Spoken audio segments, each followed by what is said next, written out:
बिस्मिल्लाहिर्रहमानिर्रहीम अस्सलाम वालेकुम दोस्तों। इस वीडियो में हम सीखेंगे फर्स्ट ईयर केमिस्ट्री के चौथे चैप्टर लिक्विड्स एंड सॉलिड्स का topic number 1 intermolecular forces and there types.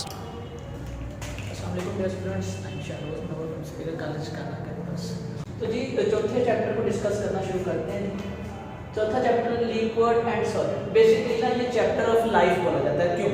हमारे इर्द गिर्द देख लो, लिक्विड और सॉलिड्स की बेबहा एग्जांपल्स हैं। तो इनको जब तक इनकी केमिस्ट्री को नहीं समझेंगे, ये मॉलिक्यूल किस तरह से बने हैं, इनमें क्या क्या क्या कौन सी फोर्सेज होती हैं, वो किस तरह से एक्ट करती हैं, तो ये बेसिकली चैप्टर ऑफ लाइफ इसलिए बोला जाता है कि हमारी लाइफ को हम देखें तो बहुत सारे सॉलिड्स हैं, लिक्विड हैं, उनको हम डिस्कस करते हैं।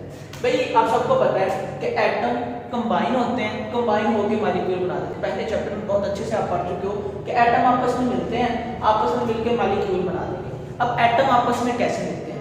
भाई कोई भी जो मॉलिक्यूल होता है उसके अंदर दो तरह की फोर्स एक्ट करती हैं, एक इंट्रा मॉलिक्यूलर फोर्सेस और दूसरी inter molecular forces. Intra molecular forces वो हैं जो एक मॉलिक्यूल के अंदर होती हैं। बेटा लेट्स सपोज H2O बना है, हमने कहा कि हाइड्रोजन, ऑक्सीजन और हाइड्रोजन, ये H2O का एक मॉलिक्यूल, इनके दरमियान ये वाली जो फोर्सेस हैं, ये वाली जो बॉन्ड है, इनको बोला जाता है इंट्रा मॉलिक्यूलर फोर्सेस। तीन तरह के बॉन्ड पढ़े आपने। कोवलेंट बॉन्ड पढ़ा, सबको पता है कि इलेक्ट्रॉन की शेयरिंग से बनता है। आयनिक बॉन्ड पढ़ा, सबको पता है कि आयंस की वजह से बनता है। कोऑर्डिनेट कोवलेंट बॉन्ड पढ़ा, सबको पता है कि इलेक्ट्रॉन के पेयर को शेयर करने की वजह से बनता है। ये बताने की जरूरत भी नहीं है। दूसरी जी इंटरमॉलिक्यूलर फोर्सेस क्या होता है? एक मॉलिक्यूल की दूसरे मॉलिक्यूल के साथ जो अट्रैक्शन है उसे इंटरमॉलिक्यूलर फोर्सेस कहा जाता है। बेटा वाटर की एग्जांपल ले लो, आपके पास समुद्र के अंदर पानी है, तो क्या वहां पे सिर्फ एक मॉलिक्यूल है H2O का? नहीं, वहां पे काफी सारे मॉलिक्यूल हैं। तो वो एक साथ कैसे रह रहे हैं? वो इंटरमॉलिक्यूलर फोर्स की वजह से रह रहे हैं। इनको बोला जाता है force between one molecule to N other.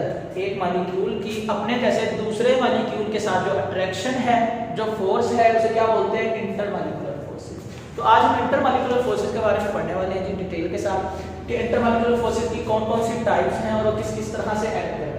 तो इंटरमॉलिक्यूलर फोर्सेस चार तरह की, पांच तरह की होती हैं बेसिकली।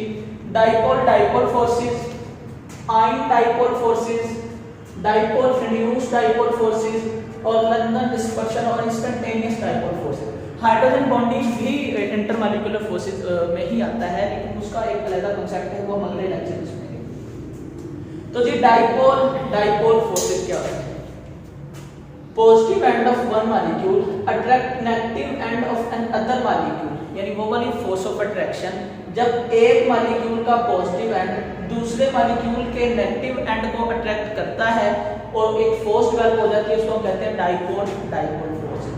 ऐसा क्यों होता है? ऐसा होता है इलेक्ट्रोनेगेटिविटी के डिफरेंस की वजह से। आप सबको पता है कि जो पोलर मॉलिक्यूल होते हैं उनमें कोवलेंट बॉन्ड होते हैं। कोवलेंट बॉन्ड अगर एक जैसे एटम के दरमियान में ना हो, जिस तरह HCl की एग्जांपल है, क्लोरीन ज्यादा इलेक्ट्रोनेगेटिव है, हाइड्रोजन कम इलेक्ट्रोनेगेटिव है। तो जब क्लोरीन ज्यादा इलेक्ट्रोनेगेटिव होगा, असल में ये बॉन्ड बना इलेक्ट्रॉन की शेयरिंग की वजह से। एक इलेक्ट्रॉन दिया हाइड्रोजन ने, एक इलेक्ट्रॉन दिया क्लोरीन ने, इन दोनों ने इलेक्ट्रॉन को शेयर कर लिया और बॉन्ड बना लिया। अब क्योंकि इलेक्ट्रॉन ज्यादा क्लोरीन ज्यादा इलेक्ट्रोनेगेटिव है। इलेक्ट्रोनेगेटिव क्या होता है कि जो tendency to attract electron pair, जो इलेक्ट्रॉन पेयर को ज्यादा ताकत के साथ अट्रैक्ट कर सकते हैं, उसकी इलेक्ट्रोनेगेटिविटी ज्यादा। तो क्लोरीन की इलेक्ट्रोनेगेटिविटी ज्यादा है, इसका मतलब कि ये वाला जो इलेक्ट्रॉन का पेयर है ये क्लोरीन के पास ज्यादा देर तक रहेगा और हाइड्रोजन के पास फौरन से गुजर जाएगा। फिर क्लोरीन के पास बहुत ज्यादा देर के लिए और हाइड्रोजन से फौरन से गुजर जाएगा। ऐसा क्योंकि क्लोरीन ज्यादा इलेक्ट्रोनेगेटिव है, इसके पास ज्यादा देर तक इलेक्ट्रॉन रह रहे हैं, तो फिर इसके ऊपर कौन सा चार्ज आ जाएगा? जो इलेक्ट्रॉन के ऊपर होता है, कौन सा होता है? नेगेटिव। तो यहाँ पे पार्शियल नेगेटिव चार्ज आ जाएगा, हाइड्रोजन पे पार्शियल पॉजिटिव चार्ज आ जाएगा। इसी तरह एक और HCl का मॉलिक्यूल है, उसके ऊपर उसके हाइड्रोजन के ऊपर पार्शियल पॉजिटिव चार्ज और उसके क्लोरीन के ऊपर पार्शियल नेगेटिव चार्ज। और जब ये नेगेटिव चार्ज, इस पॉजिटिव चार्ज और डेफिनेटली ऑपोजिट चार्जेस क्या करते हैं? दूसरे को अट्रैक्ट करते हैं। तो ये नेगेटिव चार्ज इस पॉजिटिव चार्ज को अपनी तरफ अट्रैक्ट करना शुरू कर देगा, एक फोर्स डेवलप हो जाएगी, इसको हम कहते हैं डाइपोल फोर्सेस। बेटा ये भी एक पोल है, मतलब पोल क्या होता है? सुन लो, बार बार लफ्ज इस्तेमाल होगा कि चार्जेस का डेवलप हो जाना। पोल का मतलब क्या होता है? चार्जेस का डेवलप हो जाना। एक एंड पे पॉजिटिव चार्ज, एक एंड पे नेगेटिव चार्ज, पोल्स डेवलप हो गए। ये मार्कर है, इस सिरे पे नेगेटिव चार्ज, इस सिरे पे पॉजिटिव चार्ज, पोल्स बन गए। पोल्स क्यों बनते हैं? इलेक्ट्रोनेगेटिविटी के डिफरेंस की वजह से।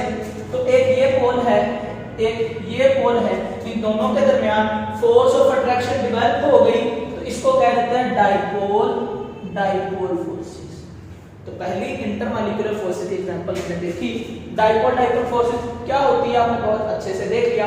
बेटा इसकी डेफिनेशन आपके पास बुक में है, बहुत अच्छे से सारी एक्सप्लेनेशन बुक में है, अब वहां से पढ़िएगा। आगे आते हैं जी आयन डाइपोल फोर्सेस पे, ये भी इंटरमॉलिक्यूलर फोर्सेस की एग्जांपल है। If an ion attract by polar molecule, अब आयन क्या होता है सबको पता है, ये पॉजिटिव चार्ज होगा या नेगेटिव चार्ज होगा। लेट्स सपोज एन आयन के ऊपर कौन सा चार्ज होता है? नेगेटिव चार्ज होता है, सबको पता है। किसी कोई एन आयन ऐसे मॉलिक्यूल के पास चला जाए जो पोलर हो। पोलर क्या होते हैं आपने भी सीखा कि एक एंड पे पॉजिटिव चार्ज, दूसरे एंड पे नेगेटिव चार्ज को हम पोलर कहते हैं। तो ये पोलर मॉलिक्यूल है। HCl की एग्जांपल ले लो, क्लोरोफॉर्म की एग्जांपल ले लो, H2O की एग्जांपल ले लो, कोई भी एग्जांपल ले लो। मॉलिक्यूल होना चाहिए पोलर। पोलर क्या होता है? जिसमें पोल्स डेवलप हो जाए। पोल्स क्या होते हैं? एक एंड पे पॉजिटिव चार्ज और दूसरे एंड पे नेगेटिव चार्ज। अब ये एनाइन किसी पोलर मॉलिक्यूल के पास चला गया तो ये पॉजिटिव पार्ट इस नेगेटिव पार्ट को क्या करेगा? डेफिनेटली अट्रैक्ट करेगा, और अट्रैक्ट करने की वजह से एक फोर्स ऑफ अट्रैक्शन दोनों में डेवलप हो जाएगी। इसको कहते हैं आयन डाइपोल फोर्सेस, क्योंकि अट्रैक्शन आयन के और पोल के दरमियान है। इसी तरह अगर कोई कैटायन किसी पोलर मॉलिक्यूल के करीब चला गया तो उसका नेगेटिव पार्ट उस कैटायन के पॉजिटिव पार्ट, कैटायन होते हैं पॉजिटिव, उसको अट्रैक्ट करना शुरू कर देगा, एक फोर्स डेवलप हो जाएगी। इसको कहते हैं ion dipole force. Ion dipole force क्यों कहा? कि आयन में और पोल्स में अट्रैक्शन हो रही है। तो दो टाइप्स आपने इंटरमॉलिक्यूलर फोर्सेस की अभी देखी। पहली क्या? डाइपोल डाइपोल फोर्सेस क्यों होती है? पॉजिटिव, एक तरफ पॉजिटिव एंड दूसरी तरफ नेगेटिव एंड उनके दरमियान अट्रैक्शन, उस फोर्स को क्या कहते हैं? Dipole dipole forces. दूसरी क्या? आयन डाइपोल फोर्सेस क्या होता है? एक आयन पोलर मॉलिक्यूल को अट्रैक्ट करता है, एक फोर्स डेवलप हो जाती है, उसको हम क्या कहते हैं? Ion dipole forces. अब आते हैं तीसरी एग्जांपल पे, which is dipole induced dipole forces. Dipole induced dipole forces. Dipole तो आपको पता चल गया। इंड्यूस का मतलब क्या होता है? बेटा इंड्यूस का मतलब होता है सेड्यूस करवाना किसी को। कॉमन सी एग्जांपल, आपका एक दोस्त बहुत शरीफ सा है और आप बहुत शरारती हो, आप उसके साथ बैठना शुरू कर देते हो, आस्ता आस्ता वो भी शरारती करना शुरू कर देगा।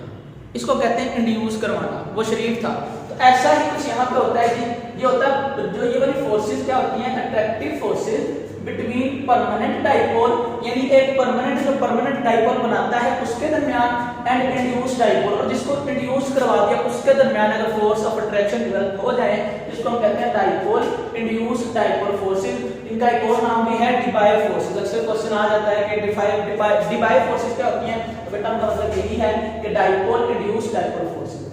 ये नॉन पोलर मॉलिक्यूल था। एक नॉन पोलर क्या होता है? जो पोल्स नहीं बना सकता। पोल्स क्या होते हैं? एक एंड पे पॉजिटिव चार्ज और दूसरे एंड पे नेगेटिव चार्ज। ये नॉन पोलर मॉलिक्यूल था। ये किसी पोलर मॉलिक्यूल के करीब चला गया। लेट्स सपोज प्रेशर हो गया ज्यादा किसी भी वजह से। लेट्स सपोज ये पोलर, ये नॉन पोलर, ये पोलर मॉलिक्यूल इस नॉन पोलर मॉलिक्यूल के करीब चला गया। अब ये जो नॉन पोलर है इसका एक एंड नेगेटिव, दूसरा एंड पॉजिटिव। ये नॉन पोलर है, इधर सेंटर में पॉजिटिव चार्ज और इसके आउटसाइड में कौन सा चार्ज होगा? नेगेटिव इलेक्ट्रॉन रिवॉल्व कर रहे हैं, सबको पता है। अब क्या होगा कि ये नेगेटिव चार्ज इस पॉजिटिव, इसके अंदर वाले पॉजिटिव चार्ज को क्या करेगा? अपनी तरफ अट्रैक्ट करेगा, और ये नेगेटिव चार्ज इसके बाहर वाले इलेक्ट्रॉन्स को क्या करेगा? रिपेल करेगा। तो रिपेल करने से होगा ये कि इसकी शेप खराब हो जाएगी, इस तरह की होगी। इस तरह की क्यों हुई? कि इस नेगेटिव चार्ज ने इस पॉजिटिव चार्ज को अपनी तरफ खींचा, और यहाँ पे जितने भी नेगेटिव चार्ज थे, लेट्स सपोज इस बाहर में नेगेटिव चार्ज थे, इस नेगेटिव चार्ज को दूर धकेला। क्यों धकेला? क्योंकि सेम चार्ज एक दूसरे को दूर धकेलते हैं और ऑपोजिट चार्ज एक दूसरे को करीब खींचते हैं। तो इस तरह की इसकी शेप बन गई। अब इसका एक एंड भी पार्शियल पॉजिटिव, इसका एक एंड पार्शियल नेगेटिव, इनके दरमियान फोर्स ऑफ अट्रैक्शन डेवलप हो जाएगी, डेफिनेटली हो जाएगी, क्योंकि ये पॉजिटिव चार्ज है, ये नेगेटिव चार्ज है, दोनों एक दूसरे को अट्रैक्ट करेंगे। अट्रैक्शन का नाम ही तो फोर्स है। और इसको क्योंकि ये खुद से पोलर नहीं था, इसको इंड्यूस करवाया गया, इस वजह से इसका नाम है डाइपोल इंड्यूस डाइपोल। जिस तरह आपका दोस्त शरारती नहीं था, आप उसके साथ बैठते रहे, वो भी शरारतें करना शुरू हो गया, सेम इसी तरह से। तो डाइपोल इंड्यूस डाइपोल फोर्सेस क्या होती है सबको पता चलेगा। बेटा अगर ये मॉलिक्यूल इससे दूर चला जाएगा तो इसकी शेप दोबारा से ऐसे हो जाएगी, क्योंकि इसकी शेप तब इस तरह की हुई है जब ये मॉलिक्यूल इसके पास आया, इसीलिए इसको कहते हैं इंड्यूस डाइपोल फोर्सेस। आगे जी लास्ट हमारा छोटा सा टॉपिक लंदन डिस्पर्शन या इंस्टेंटेनियस डाइपोल फोर्सेस। इसको लंदन डिस्पर्शन भी बोला जाता है, क्वेश्चन आ सकता है लंदन डिस्पर्शन के नाम से, क्वेश्चन आ सकता है इंस्टेंटेनियस डाइपोल फोर्सेस के नाम से, परेशानी होना एक ही बात है। लंदन डिस्पर्शन इसको क्यों बोला जाता है, बेसिकली एक साइंटिस्ट था फिट्ज लंदन, उसके नाम पे उसने इन फोर्सेस को दरियाफ्त किया, इस वजह से इनको लंदन डिस्पर्शन भी बोला जाता है। ये क्या फोर्सेस होती हैं, it is attractive forces between temporary dipole, एक टेम्परेरी डाइपोल, टेम्परेरी होता है आरजी तौर पे कोई डाइपोल मान लीजिए, डाइपोल क्या होता है आपको बहुत वक्त आ चुका है। इन वन मॉलिक्यूल, एक मॉलिक्यूल में टेम्परेरी डाइपोल हो and temporary induce dipole in other molecule, और दूसरे मॉलिक्यूल में टेम्परेरी तौर पे डाइपोल इंड्यूस करवा दिया जाए, जिसको हम क्या कहते हैं लंदन डिस्पर्शन या इंस्टेंटेनियस डाइपोल फोर्सेस। बेटा डाइपोल जनरेट हो गए तो डेफिनेटली फोर्सेस ऑफ अट्रैक्शन तो हो ही जाएंगे। डाइपोल क्या होता है ना, पॉजिटिव और नेगेटिव चार्ज, पॉजिटिव और नेगेटिव चार्ज जनरेट हो गए तो डेफिनेटली वो, अगर एक एंड पॉजिटिव है दूसरा नेगेटिव है, वो दोनों क्या करेंगे उसको अट्रैक्ट करेंगे। तो attractive force between temporary dipole in one molecule and temporary induce in other molecule is called instantaneous dipole forces या लंदन डिस्पर्शन फोर्सेस। बेटा इसको इंस्टेंटेनियस क्यों बोला जाता है, एट स्पेसिफिक इंस्टेंट, इंस्टेंट होता है कोई खास मौका, कोई खास वक्त, कोई खास जगह, इंस्टेंट कोई खास चीज, तो ये खास लम्हे पे होती है, खास वक्त पे होती है। वो कैसे होती है, फॉर शॉर्ट टाइम, ये बहुत कम वक्त के लिए होती है। नॉन पोलर बेसिकली ज्यादातर होती है, ये नॉन पोलर के अंदर, नंबर गैस के अंदर भी ये जनरेट हो सकती है। कैसे होती है भाई, लेट्स सपोज ये एक हीलियम का मॉलिक्यूल, ये एक हीलियम का मॉलिक्यूल, ये कहीं दूर है एक दूसरे से, तो क्या ये दोनों एक दूसरे को अट्रैक्ट करेंगे, नहीं करेंगे, बहुत दूर है ना एक दूसरे से। किसी वजह से, किसी खास लम्हे पे, किसी खास वजह से, किसी खास इंस्टेंट पे ये दोनों एक दूसरे के करीब आ गए। बेटा यहाँ पे देखो, ये हीलियम इस हीलियम से दूर है, कोई फोर्स आपस में नहीं है, क्यों नहीं है, बहुत दूर है ना एक दूसरे से।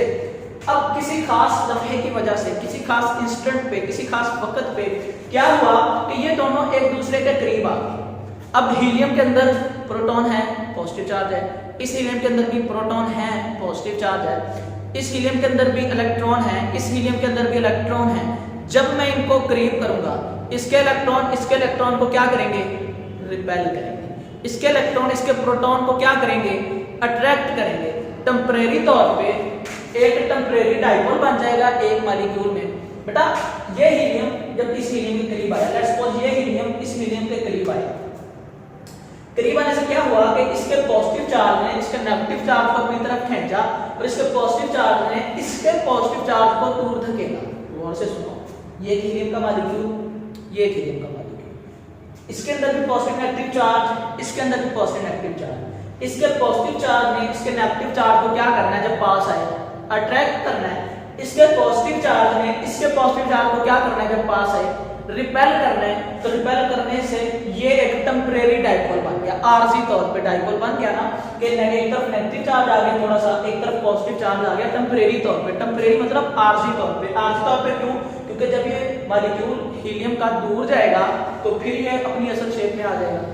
तो इसके नेगेटिव चार्ज और इसके पॉजिटिव चार्ज बनने की वजह से ये इसको इंड्यूस करवा देगा, जिस तरह यहाँ पे इंड्यूस हुआ ना, तो ये इसको इंड्यूस करवा देगा। इसके ऊपर भी एक तरफ पार्शियल पॉजिटिव चार्ज और इसके ऊपर भी एक तरफ पार्शियल नेगेटिव चार्ज, और इनके आने से इनके दरमियान एक फोर्स ऑफ अट्रैक्शन डेवलप हो जाएगी। इस फोर्स को कहते हैं लंदन डिस्पर्शन या इंस्टेंटेनियस डाइपोल फोर्सेस। तो ये इंटरमॉलिक्यूलर फोर्सेस की चार एग्जाम हमने पढ़ी। Dipole forces, ion dipole forces, dipole induced dipole forces या डिवेव फोर्सेस इनको बोला जाता है, और लंदन डिस्पर्शन या इंस्टेंटेनियस डाइपोल फोर्सेस। बेटा इन इंटरमॉलिक्यूलर फोर्सेस से क्या होता है, ये फिजिकल प्रॉपर्टीज पे बहुत ज़्यादा असर करती है। फिजिकल प्रॉपर्टीज मतलब उनका मेल्टिंग पॉइंट, मतलब उनका बॉइलिंग पॉइंट, मतलब उनका करैक्टर्स, उनकी स्मेल। भाई सिंपल सी एग्जांपल है, आप अपने हाथ पे एक ड्रॉप पानी का डालो, एक ड्रॉप पेट्रोल का, क्या होगा, पेट्रोल उड़ जाएगा, पानी उड़ेगा नहीं। क्यों, क्योंकि उसके दरमियान ये वाली फोर्सेस है, डाइपोल फोर्सेस, उसके दरमियान इंटरमॉलिक्यूलर फोर्सेस हैं जो उसके मॉलिक्यूल को जोड़ के रखती हैं। जिनके दरमियान इंटरमॉलिक्यूलर फोर्सेस नहीं होती उनके मॉलिक्यूल फिर क्या कर जाते हैं, अलग-अलग हो जाते हैं। इन चारों को dipole forces, ion dipole forces, dipole induced dipole forces और लंदन डिस्पर्शन फोर्सेस, इन चारों को कलेक्टिवली कहा जाता है वैन डर वाल फोर्सेस। क्या कहा जाता है, वैन डर वाल फोर्सेस। कलेक्टिवली इन चारों, ये थोड़ी सी वीक होती हैं लेकिन अट्रैक्शन होती जरूर है, भले वीक है लेकिन अट्रैक्शन तो है। ठीक है जी, अल्लाह ताला आप सबको अपने हिफ्ज़ व अमान में रखे, महफूज रखे। अल्लाह हाफिज़। ऐसी मज़ीद वीडियोस देखने के लिए इस चैनल को सब्सक्राइब करें, साथ लगे घंटी के बटन को दबाएं, वीडियो को लाइक करें और ज़्यादा से ज़्यादा शेयर करें। Urdu literature sky.